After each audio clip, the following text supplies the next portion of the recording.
Basic techniques to support the pupil. When the jumps reach a certain difficulty level, trampolining without assistance is no longer a responsible thing to do.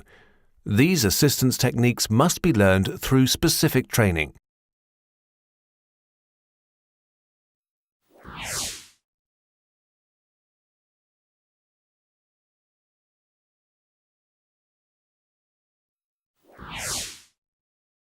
The 5 basic techniques introduced here form the introduction to what is involved when providing assistance. They aim to show just how complex this task is.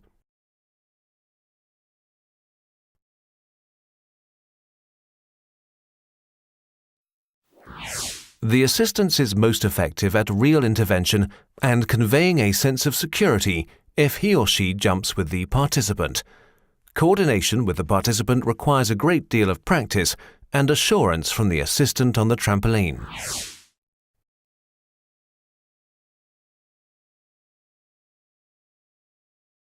The participant is held and guided with a tear-proof belt. Judo belts are especially well suited to this.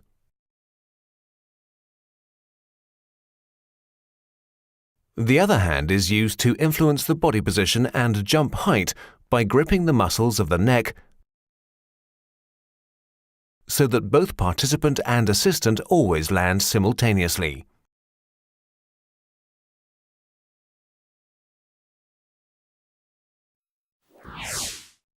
In view of later assisting grips, the ball of the hand should be placed on the spine. Both assistant and participant must land simultaneously if they're to jump together steadily. Poor synchronization means the assistant is impeding the participant more than helping him.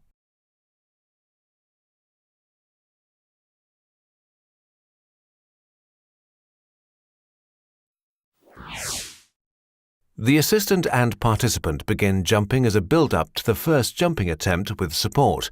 The assistant needs to maintain a steady posture to be able to support the participant in all positions.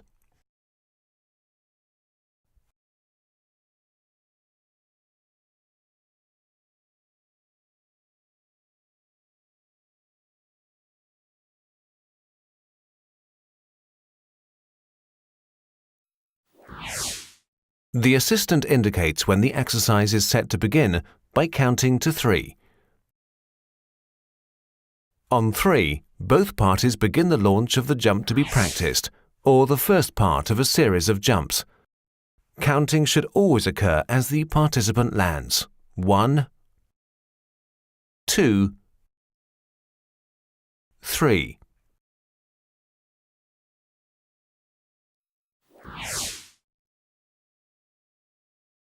Countering the propulsion of the trampoline bed requires the assistant to land slightly before the participant, thereby stretching the trampoline bed.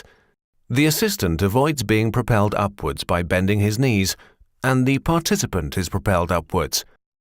The tension of the trampoline bed gives the participant additional launch propulsion. The countering must be appropriately dispensed. While the participant is in the air receiving assistance, the assistant must be standing firmly on the bed.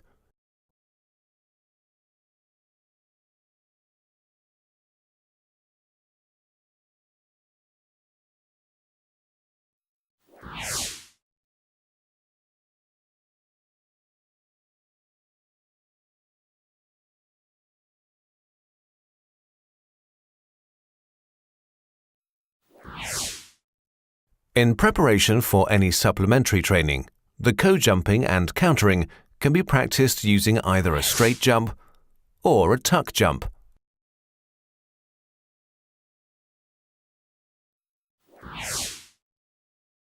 Countering requires precise timing and coordination with the participant and good timing with regard to leg maneuvers.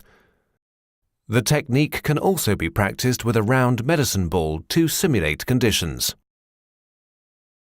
If the medicine ball is dropped and not deflected, it almost reaches its initial height. If the deflection occurs too late, the ball is decelerated. If the counter-propulsion takes place at the right moment, the ball gains considerable height. To reduce the participant's reliance on the assistant no longer jumps with the participant, but stands on the frame of the trampoline and moves onto the bed after the initial launch jump. In order that the participant does not experience a bumpy landing, the assistant must ensure that he steps onto the bed in good time to support the participant during landing. The helper can begin stepping onto the bed shortly before the participant leaves it. The assistant's foot can, however, only push the bed down when the participant has already left it. This early intervention is essential for supporting somersault turns. The assistant adopts a firm position as quickly as possible at the point where the participant is expected to land. The assistant supports the participant's upper body even before he lands by placing a hand between the shoulder blades. During landing, the assistant supports the participant's upper body with one arm placed behind him. The other arm completely encircles the stomach to avoid him falling forwards if the landing position is slightly inclined forwards. The assistant stands with his legs relatively wide apart to maintain a secure position and to keep his legs out of the way so as not to impede the participant. In preparation for supplementary training, the entering and catching can be practiced using a straight jump, which, in accordance with real training situations that present themselves at a later date, can also be jumped from the center of the trampoline bed.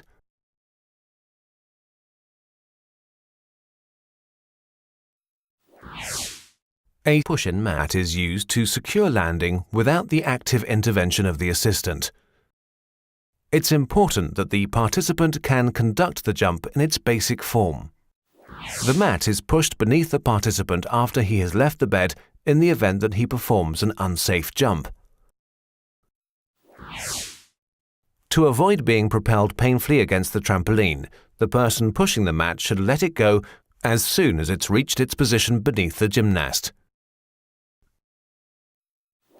Coordination of all those involved plays a decisive role here.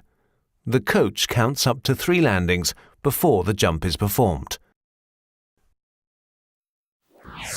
Counting can be omitted if the gymnast is conducting a series of jumps, if the sequence has been discussed beforehand.